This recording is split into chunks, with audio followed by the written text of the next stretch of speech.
Hey there, it's Stephen Dubner, and yes, we are busting into your Freakonomics Radio feed with a bonus episode.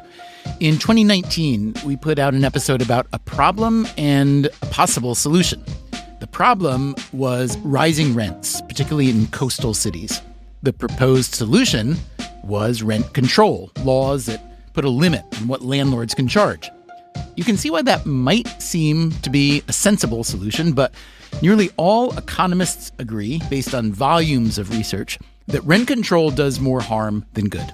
Since we made that episode, the problem has gotten worse. According to a report from Harvard's Joint Center for Housing Studies, rents have risen 26% nationally, and even more in cities like New York, which has become the poster child for the rent crisis.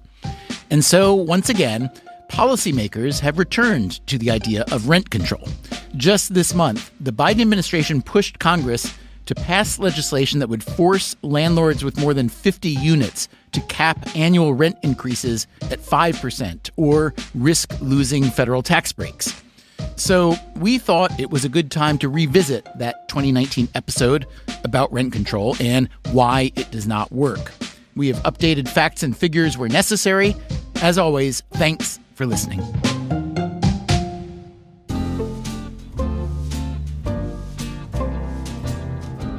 I'm sure you know this already, but let me say it anyway. Cities have become really popular all over the world. An ever larger share of the U.S. and global population lives in cities, and that large share is expected to get even larger. As demand for city living grows, the supply of housing often can't keep up, which results in, and you know this too, a rise in prices. In the U.S., median rent has doubled since the 1990s, outpacing inflation by quite a bit. In many cities, this makes it hard for people who already live there to stay and hard for people who'd like to move there. I'm sure you've heard the horror stories about rents in cities like London and Hong Kong, Seattle, and San Francisco. The problem is so bad in New York City that it inspired a new political party. I represent the rent is too damn high party. People are working 8 hours a day and 40 hours a week to some a third job. New York, like many cities, has over time put in place various affordable housing policies. One time-honored tradition is some form of rent control. That might mean setting a price cap on what a landlord can charge or limiting the amount the rent can be raised. Here's the Stanford economist Rebecca Diamond. From an economics point of view, it provides insurance against getting priced out of your neighborhood. And rent control seems to be having a moment. It already exists in a number of places. The most expensive cities in the U.S., they almost all have rent control. And the appetite is spreading. You see rent control popping up politically when housing prices and rents are going up. Today on Freakonomics Radio, how well does rent control work? As with many complicated issues that have multiple actors and crossed incentives, the answer depends on whom you ask. Well, I'm in favor of residential rent control and rent regulations. If you were starting from scratch and you were designing the most efficient rent regulation system, what would that look like? Short of bombing, I know of no way to destroy a city that was more effective than rent control.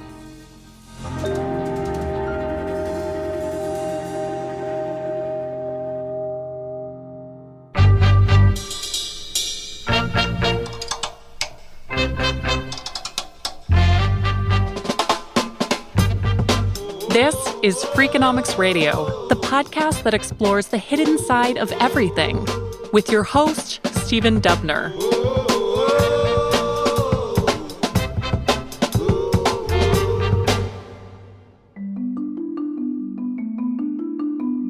Most economists say that rent control is a bad idea, as is just about any form of price control. They believe that markets work best when supply and demand are allowed to find a natural equilibrium, with price acting as the referee. Here's one such economist. My name is Ed Glazer, and I am the Fred and Eleanor Glimp Professor of Economics at Harvard, where I teach both microeconomic theory and the economics of cities. Ed, you have 1 minute to convince someone that rent control is a terrible idea. Go. All right, so they've already squandered 5 of my seconds. It's not particularly fair It's not a good way of allocating scarce space. It's not a good way of helping the downtrodden. It's a way that freezes a city and stops it from adjusting to change. It's a way that freezes people in apartments and stops the motion that is inherent in cities. So that's a baseline economic take, at least. Let's try to unravel this issue, starting with a brief history of rent control. Rent controls really became ubiquitous in World War II. And the idea here was the nation was, laying down its life to try and, bring freedom to the world. And it seemed wrong that some people who were well-placed should earn some form of extra bonuses by being able to raise up rents on people maybe whose sons and daughters were off fighting for the U.S. elsewhere. And rent control was seen as being a way of somehow or other trying to keep America being a bit fairer during World War II. Now, lots of places introduced rent control during this period. After the war, most of them got rid of it because that cause seemed to be a little bit less pressing. But some cities kept it, and New York, of course, is the most famous place that still has it. Glaser himself grew up in New York. And, I lived in a rent-stabilized unit for the first 10 years of my life. I mean, something like 74% of New York City's households were renters in those days. And indeed, the mid-1970s was an era in which New York's housing didn't seem that expensive. And so affordability just wasn't the same issue that it was today. Now, flash forward 30 years, the cities have been enormously successful. They haven't built enough to accommodate the new demand. They risk becoming boutique towns affordable only to the wealthy. And people are desperate to see that those cities don't, push out every poor resident, that they don't become monocultures built around the privileged and the rich. And rent control appears to be at least one avenue for doing it. But it's a very blunt instrument. Just how blunt? There are decades worth of economic research describing the downsides of rent control. The first major paper was written in 1946 by Milton Friedman and George Stigler. Here's Friedman. Rent control is a law that supposedly is passed to help the people who are in housing. And it does help those who are in current housing. But the effect of rent control is to create scarcity and to make it difficult for other people to get housing. Where did this scarcity come from? For one, developers had less incentive to build new housing if there was a ceiling placed on what they could charge. Friedman also argued that rent control created a haphazard and arbitrary allocation of space. This was echoed in a 1972 paper by Edgar Olson, which found that rent control led to what economists call an overconsumption of housing. Let's say you rented an apartment in New York in 1955. You had 3 small kids. You rented a 3-bedroom. It was perfectly matched for the needs of you with your kids growing up. They moved out of the house in the early 70s. By the late 80s, maybe your husband or wife actually died, and you're living on your own in a 3-bedroom apartment in New York. But my goodness, would you ever move out? Your rent is a fraction of what the market rent is.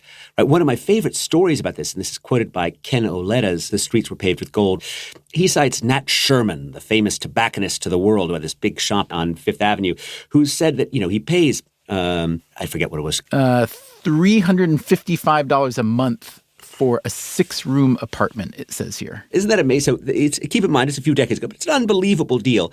Now, what's outrageous about this is he then says, I think it's fair because I use it so rarely, right? Which means that he's not getting very much value out of it. But the crazy thing about this is there were lots of New Yorkers who would love to have that apartment and who would get a lot more value out of it. In 1997, Ed Glaser did his own analysis of rent control in New York City, trying to determine just how economically inefficient it was. He and his co-author, Erzo Lutmer, found that, quote, this misallocation of bedrooms leads to a loss in welfare which could be well over $500 million annually to the consumers of New York before we even consider the social losses due to undersupply of housing. Glaser's work has also inspired a new generation of economists to further the literature on rent control. Historically, people relied much more on theory in making their arguments about rent control. That's Rebecca Diamond again. She's a former student of Ed Glaser's. Because even without a lot of data, you can make some pretty simple theoretical predictions about what rent control might do to a housing market. But there are some things that theory alone cannot tell you. One of the biggest open questions in the literature of rent control is what happens to those tenants that get rent control? Really, how much are the renters benefiting? Because they're the potential big winners of rent control. And to measure that, you really need to have data on where everybody lives, and who gets access to rent control, and whether they decide to stay in that rent-controlled apartment or go somewhere else. And traditional data sources that economists work with very rarely track migration of an individual.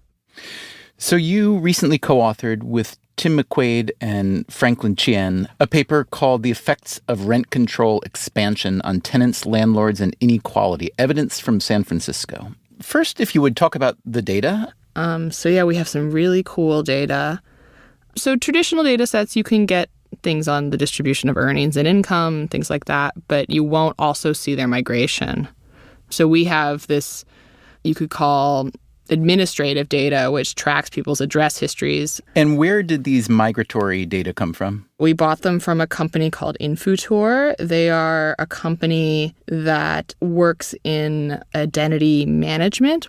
So they have this history of addresses for everyone, which they collect from a number of different sources and stitch them together, which is very useful for the private sector and firms that need to keep track of up-to-date addresses. But from a research perspective, it's super exciting data because it's so big and so detailed. Armed with this super exciting data on individual tenants, Diamond and her fellow researchers set out to measure some of the long-term effects of rent control in San Francisco. They made particular use of a change in the city's rent laws. San Francisco had rent control, but it didn't apply to many of the city's smaller apartment buildings. And the exemption was basically thought of as, well, these are mom-and-pop landlords. They don't have market power. They're not corporations. So we don't need to regulate their rents. And then newspapers reported that those smaller multifamily buildings were increasingly purchased by, corporate entities, because that's really where you could make your money in the housing market. And that led to a vote in 1994 where everyone in the city got to vote about whether we could remove this small multifamily exemption. And that would then expand rent control not just to the large multifamily housing stock, but also the small multifamily housing stock. And that indeed passed. So you've got this awesome new law, awesome for you guys, at least as researchers, that lets you mark before and after. It's a perfect little natural experiment with a control group. And then you've got these wonderful data sets. And then you mash up all of these data together and analyze it.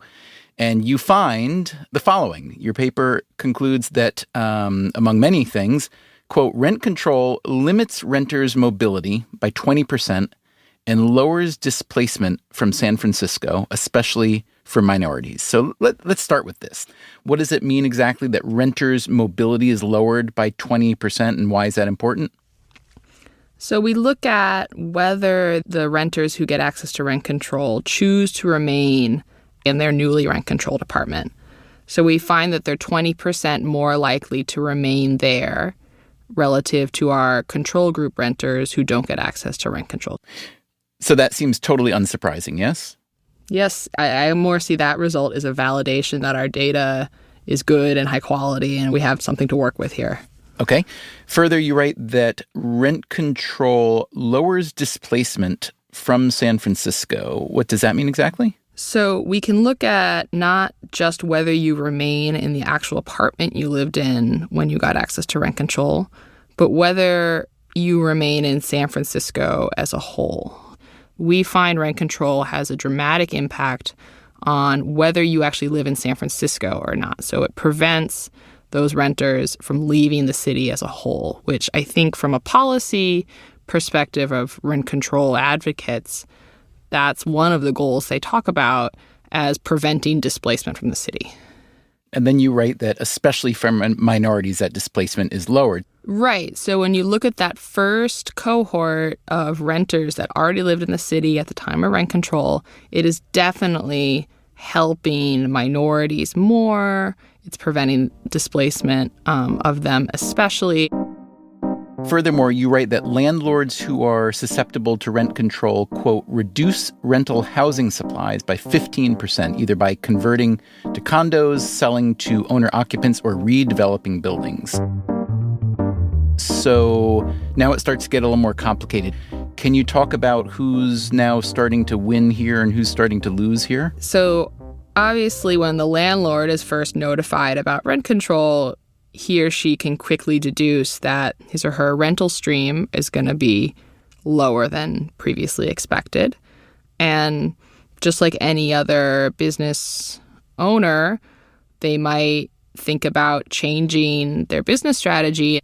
So if renting out their apartments is no longer very profitable, now they may decide, oh, maybe it's worthwhile to convert to condos and sell off the apartments to owner-occupants. And that would be a way to recover some of this lost income. Or another thing they could do is, say, knock down their old building and build some new construction and either sell those as condos or rent them out as apartments. Both of those options would avoid them having to pay this tax of rent control, help recoup some of their losses, which is good for the landlords, but is going to undermine the goals of rent control because now we're going to have less rental housing out there available for rent control. So you can start to see how rent control may be accomplishing a narrow short-term goal, making existing housing more affordable for a select group of people, at the expense of the long-term goal of making a city more affordable generally. When you pass rent control, the landlords of the property suddenly getting covered by rent control are losing so much money, they no longer really want to rent their apartments out at the prevailing new prices, so they decrease their supply of rental housing to the market, and if there's less supply, that's going to drive up prices. Okay, so let me just make sure I have it pretty straight. You find evidence that rent control increases gentrification, one component of which is the displacement of low-income tenants.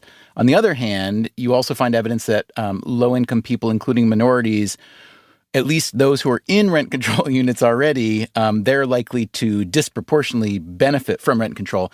So if I'm an affordable housing advocate, I might say, oh, fine, fancy Stanford professor who I'm sure has some kind of great income and or housing subsidy and or situation.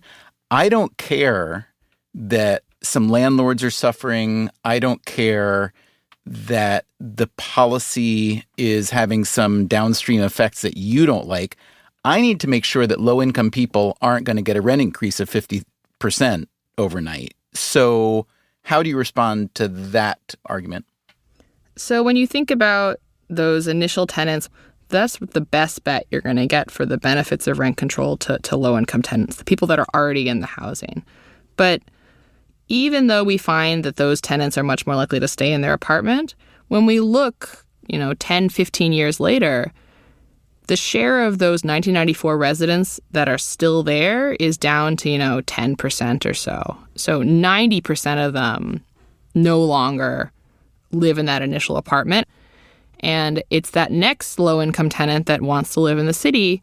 That low-income tenant is going to have a very hard time finding an affordable option because now there's going to be less rental housing. The prices that low-income tenant are going to face when they want to initially move in are going to be higher than they would have been absent rent control.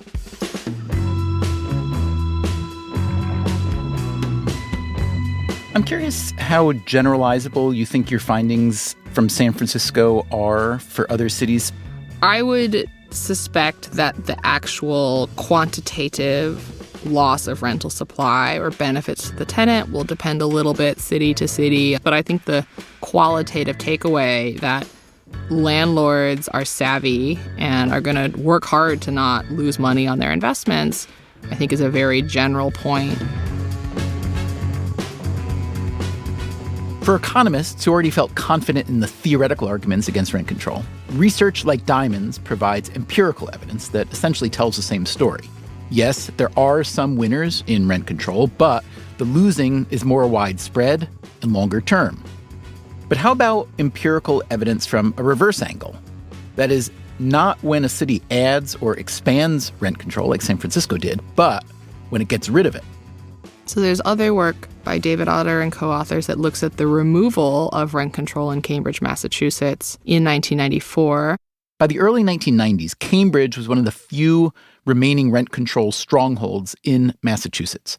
Landlords have been trying to get rid of it for years, but there are a lot fewer landlords than there are tenants, so any attempt to change the local law was voted down. Finally, the rent control opponents had a winning idea.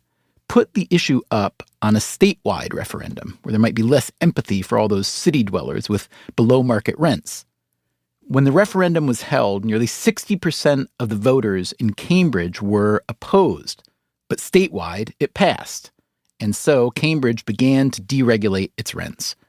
Years later, a trio of MIT economists examined the effects of removing rent control.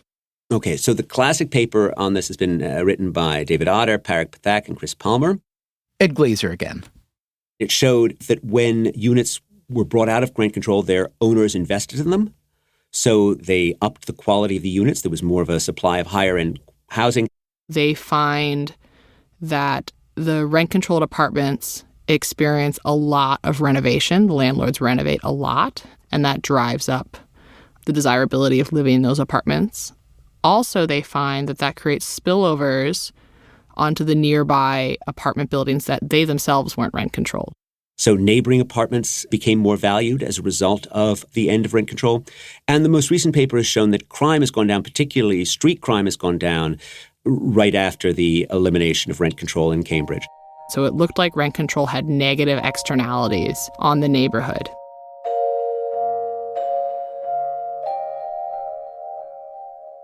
So what does economic research tell us about rent control? There are at least two conclusions, which, if I'm reading it right, sort of work against each other. The first conclusion is that rent control doesn't help many people for very long, in part because it constrains the supply of affordable housing. The second conclusion is that just getting rid of rent control does not, in and of itself, lead to more affordable housing. In fact, a deregulated housing market can easily lead to less affordable housing. The Boston-Cambridge area is one of many places experiencing a steep shortage in not just affordable housing, but housing overall. So even if you accept that rent control is a big contributor to the affordable housing problem, getting rid of it isn't necessarily a solution. You can see why politicians and policymakers are confused. In some states, rent control legislation has failed. Advocates in Massachusetts, for instance, have dropped their push for statewide rent control. But other states are doubling down. California now caps rent increases at 5% plus inflation, with a maximum increase of 10%. And this November, California voters will decide on Proposition 33, which would give local jurisdictions more power to control rents. Rebecca Diamond has some experience with seeing her research used in these rent control debates. It was interesting to see how our results were used by policymakers and the media on both sides of the fight, because indeed some of our results are make rent control look good, other ones make them look bad. You got to read the whole paper and take it all into account to make a decision, but it was a very policy-relevant paper for that discussion. I'm curious what you can tell us about the political dimensions of rent control. I may be wrong, but I believe that rent control is generally supported by Democrats and generally opposed by Republicans. I think it's a simplification to say all Democrats support rent control. But I think in the short run, you can see the benefits of rent control. Like the tenants right away benefit. What's much harder to see are these indirect effects that take a long time, and it's harder to put your finger on that. The losses are spread everywhere a little bit and harder to see walking down the street or talking to your constituents. There certainly are some poor people who can benefit, and it's a very tangible benefit, right? It's not some complicated thing which requires you to trust in the market. It's just sort of very clear. And if you think that people on the left, many of them, just don't trust markets to begin with, then, saying there's going to be some negative market effect to them, that sounds like capitalist hocus pocus. Whereas what they can see right now is that Mrs. Ray's rents won't go up because of their regulation.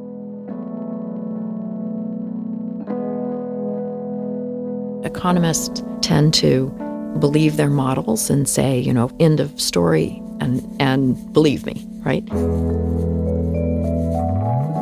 That is Vicki Bean. But communities don't necessarily have to believe economists, and so economists need to do a better job of responding to the very real fears that communities have. Bean used to be commissioner of the New York City Department of Housing Preservation and Development. Now she's a law professor at New York University, and she directs the Furman Center for Real Estate and Urban Policy. The Furman Center has embarked on a project that we call Not Your Grandmother's Rent Control, to try to figure out if you were starting from scratch and you were designing the most efficient rent regulation system, what would that look like? Coming up after the break, what would that look like? You really need to have a holistic look. And what about rent regulation for commercial properties, like all those empty storefronts in New York? First and foremost, I'm an angry New Yorker.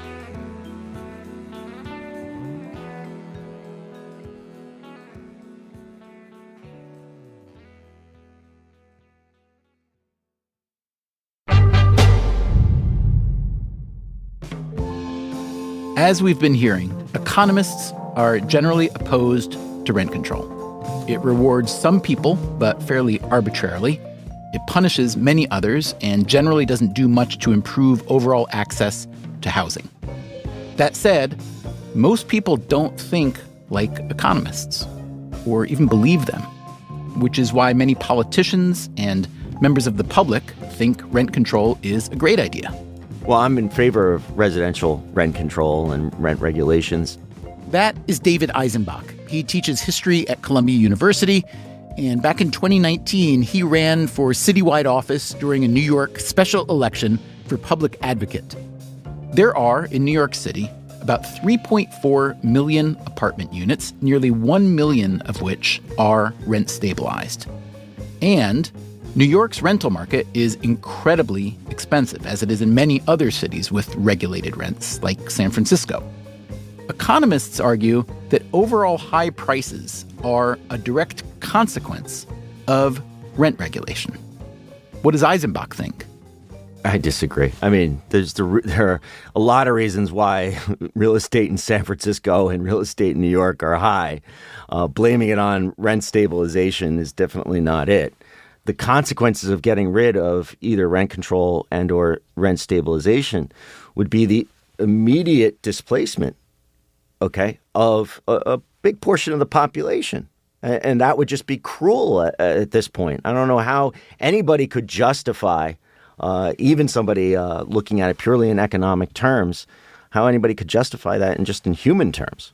You're going to blame the high rents on rent control? Come on. Okay, so Eisenbach does not believe the economic research on rent control. What does he believe in?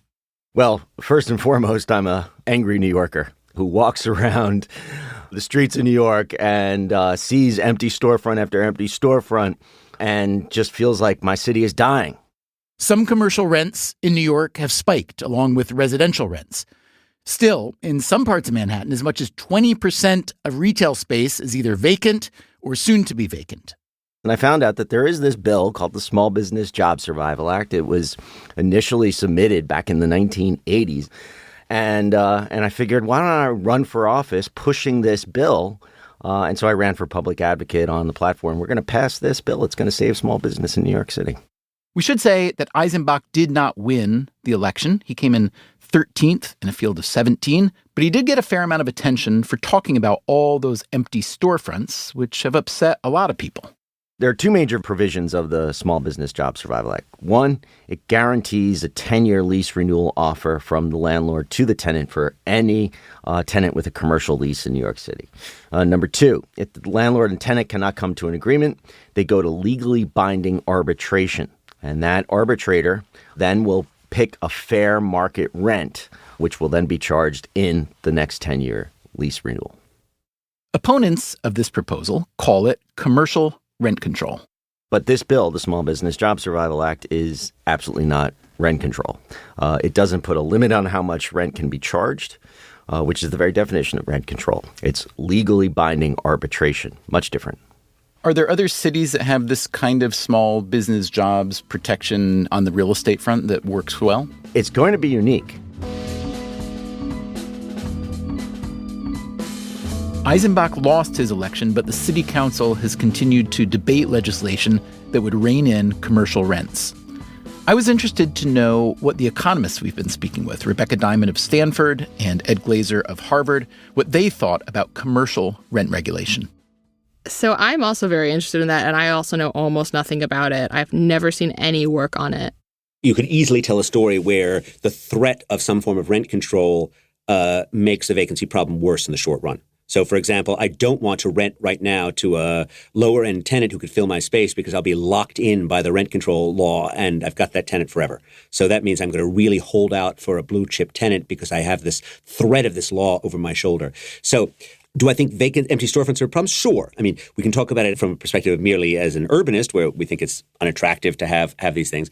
But I'm also disturbed by it as an economist, right? Because, someone's got space to sell. There are people who want to buy that space. Why isn't the transaction happening, right? It's sort of the market is going awry. And the answer to that, of why the market is going awry, is not immediately obvious. There are, of course, plenty of theories as to why so many storefronts in New York are vacant. Here again is Vicky Bean, the former housing official who studies the real estate market at NYU. I think there are a lot of questions about how commercial rent regulation would work and how it might interfere with an efficient market. One concern that I would have right now is we seem to be in the middle of a upset, of a transition in retail in general, right? Because of the availability of internet retail, a lot is in flux. But there are 2 points of evidence against that, one of which is that many of these storefronts formerly held services, and I don't think a nail salon has been made obsolete by Amazon just yet. And secondly, the rents, the asking rents, at least according to the most recent Real Estate Board of New York report, in many of these areas are still sky high. It's not like there's no demand for areas where you're charging $300, $400 per square foot to rent these areas. In the long term, all of the economic push for both the landlords and the tenants is to get those units occupied and get the rent payments again flowing to the landlord. Landlords, whether small or large, are often left out of public discussions about property markets. And if they're not left out, they're usually drawn as villains. Vicky Bean, in thinking about the project that she calls Not Your Grandmother's Rent Control, she's trying to change that. I think the thing that you really need to focus on is how can I ensure that the landlord is getting a reasonable return, right? Because otherwise people will take their money and put it elsewhere and you won't get building. And how can we at the same time try to close some of these avenues that landlords could use to try to escape rent regulation without it becoming a system that's so weighed down with so many different enforcement challenges that it kind of collapses of its own weight, right? You need to pay attention to the different ways in which property owners are making money on the property. So you really need to have a holistic look. At the same time, you need to have very open eyes view of the kinds of costs that we're imposing on them. There's one huge cost that drives real estate prices, whether we're talking about rentals or sales for both commercial and residential buildings. So in New York City, for example, a very high percentage of rent goes for property taxes. So we can't be saying to landlords, hey, keep prices down, but by the way, your property tax just went up by 10%. So we have to recognize that, okay, we as a tax-paying body have an obligation to understand the effect that those increases may have on rents, and we can't just turn around and say to the landlord, you absorb them, right? Don't pass them on to the tenant, because that's an unsustainable system. So it's certainly true that renters implicitly have to pay for property taxes. And it's not obvious that that's wrong, because, the idea of property taxes is they're paying for city services, and renters use city services too. That's obviously not wrong. So here's a big question that I really hope you can answer, because I've wondered this for a long time. Some of the biggest property owners in a city like New York, and some of the wealthiest property holders generally, are universities, religious institutions, hospitals, and other not-for-profit institutions, which makes them either partially or wholly exempt from paying property taxes. So I'm curious, how does that exemption affect, A, the taxes paid by everyone else, and how does that, B, ultimately affect housing prices for everyone? First of all, clearly you're right. The government has decided to subsidize certain institutions by enabling them not to pay property taxes. And from a purely accounting point of view, those taxes need to come from somewhere else. On the other hand, it is also true that at least some of the institutions that you're talking about have proven to be extraordinarily important for the economic health of the area, right? We're subsidizing the university student, right? We're making it cheaper for them to rent than it would be otherwise.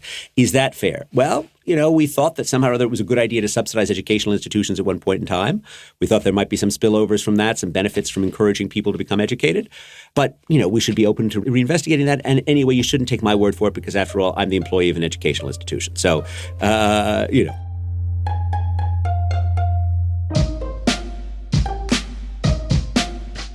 We can ask whether or not the blanket property tax exemption that we've given to religious institutions and educational institutions is appropriate. I mean, that seems like a reasonable question to ask. In the case of religious institutions, it in some sense goes back to, fundamental issues about separation of church and state in the U.S., but we can still ask this question. I would be surprised if we think that changing those tax rates is the number one step to take to promote affordability in New York City, though, relative to, bringing more space on market that you can actually build on, changing the regulations. I mean, it seems like that's not likely to be the case, but it is true that, you move stuff to a religious or an educational use. In many cases, you're moving it away from an owner who would actually build on it. And that's also correct.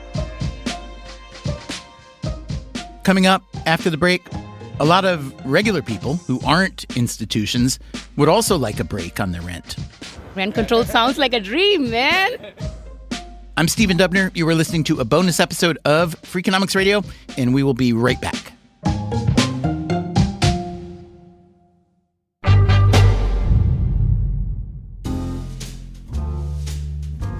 So, what have we learned about housing, especially affordable housing, especially in the most desirable cities?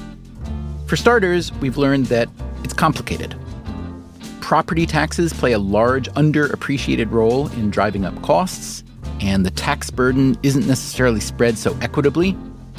Rent regulations, meanwhile, appeal to the public and politicians, but they also create perverse incentives that in the long run work against affordable housing.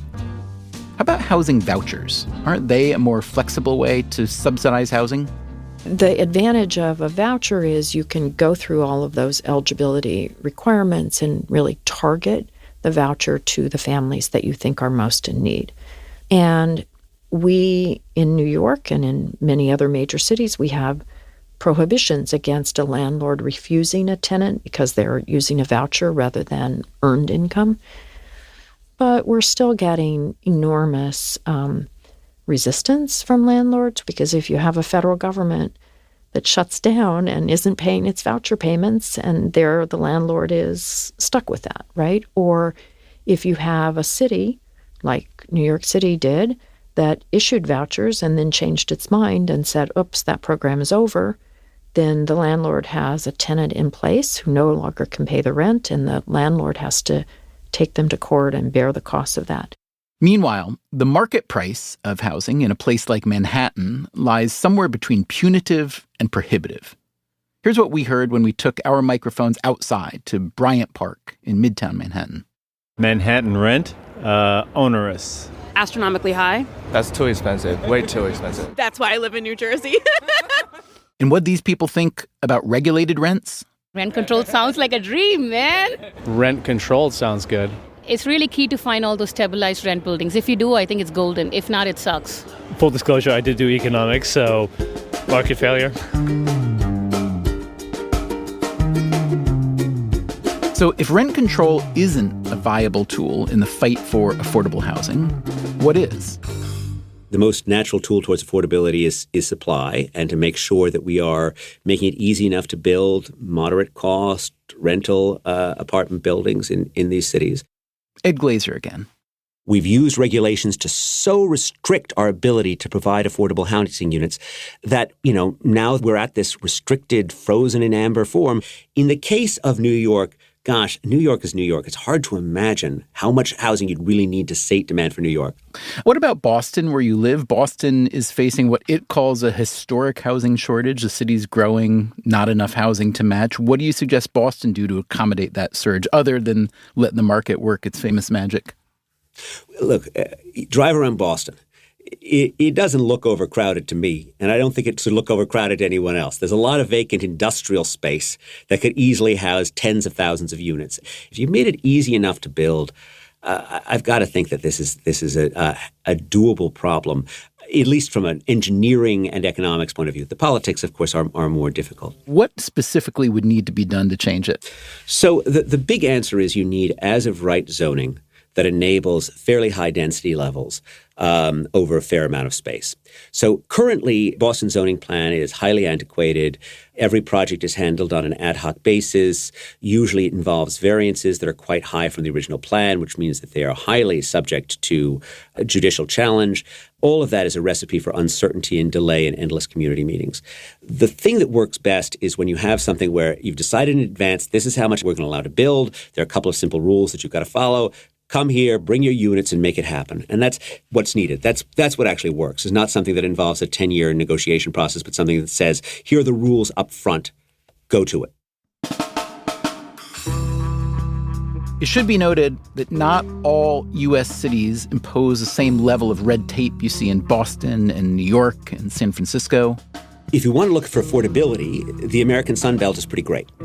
The Atlantas, the Houstons, the Dallases, the places that just have made it very easy to build over the last 40 years. You want to ask why Atlanta, Dallas, Houston, and Phoenix each added 1 million people between 2000 and 2010 as metro areas. It's because they make it astonishingly easy to build.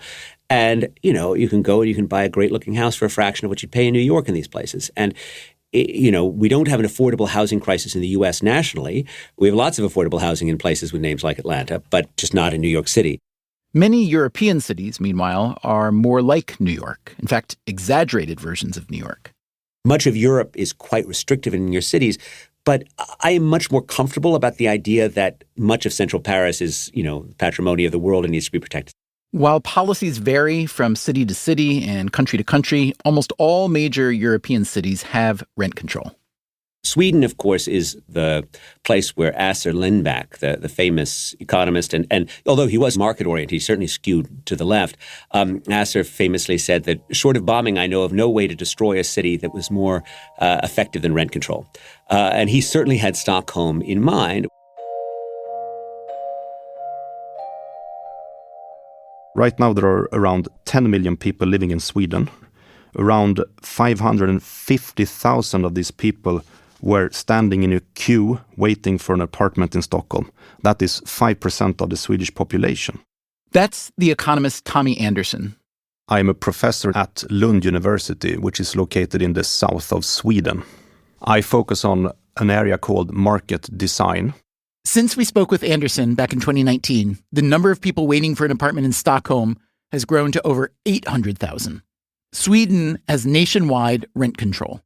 The rental system in Sweden is based on collective bargaining. So according to the Swedish law, there is a union called the Swedish Union of Tenants. And their job is essentially to negotiate the rents for tenants. And it's based on something which is called the utility value, which essentially means that if you have two comparable apartments, they should have the same rents. Another objective that they have is that they should keep the rents low. The rents cannot be increased by too much. If you've been listening closely, it may not surprise you to learn that this system has led to a housing shortage. Because people will not invest in new buildings unless they can get good returns. So if you look at this report written by this National Board of Housing, Building and Planning from 2016, they estimated that Sweden needs around 440,000 new homes before 2020. This shortage is what can lead to long lines to get an apartment, especially in the more desirable places. How long do you have to wait in Stockholm? You have to wait for 10 or 20 or even 30 years to get an apartment right now if you would sign up today. What if you don't want to wait 10 or 20 or 30 years for an apartment? So there are no official figures because it's a black market, but it's clear that there exists a black market. You can get an apartment in several different ways. So one of them is essentially to buy a contract with black money. You can also bribe someone in charge of allocating available apartments, to get a better position in the queue. And another thing which is kind of popular is these fake swaps. You're allowed by law to swap apartments with other persons. So you're just pretending that you're swapping apartments, but essentially you are not. In the old days, what I've heard, and I must stress that I don't have any scientific evidence on this, but apparently a black contract used to cost around 10% of the market value. But in recent years, it has actually grown to, say, 20% of the market value of the apartment. So it's kind of expensive to buy a black contract. And, it's always a risk to be involved in this business because even if you pay the money, it's not clear that you will get the apartment simply because, there are criminal gangs involved in this as well. That does not sound like what the designers of the Swedish rental system were going for. But the housing market in Stockholm is so bad that even business leaders there have risen up in protest. The CEO and the founder of Spotify in 2016, he wrote an open letter to the people of Sweden saying that unless, you solve this housing situation in Stockholm, Spotify may consider moving its headquarters out of Stockholm simply because we cannot find housing for our future employees. If policymakers can't figure out smarter ways to encourage more affordable housing, you can expect to see this kind of scenario playing out in cities all over the world. What's your experience with rent control or your opinion? Let us know. Our email is radio@freakonomics.com. Also, please spread the word about our show. That is the best way to support it. You can also leave a rating or review on your podcast app. Thanks for that. We will be back very soon with another new episode of Freakonomics Radio. Until then, take care of yourself. And if you can, someone else too. Freakonomics Radio is produced by Stitcher and Renbud Radio. You can find our entire archive on any podcast app, also at Freakonomics.com, where we publish transcripts and show notes. This episode was produced by Zach Lipinski. Our staff also includes Alina Kuhlman, Augusta Chapman, Dalvin Aboagi, Eleanor Osborne, Elsa Hernandez, Gabriel Roth, Greg Rippin, Jasmine Klinger, Jeremy Johnston, John Schnars, Julie Canfer, Lyric Bowditch, Morgan Levy, Neil Carruth, Rebecca Lee Douglas, Sarah Lilly, and Teo Jacobs. Our theme song is Mr. Fortune by the Hitchhikers. Our composer is Luis Guerra. As always, thanks for listening. How's things? Great. Yeah, things are nice. Got some rain here in California. Good. Congratulations. That's important, I guess. Yeah.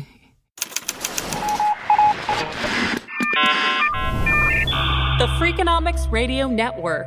The hidden side of everything. Stitcher.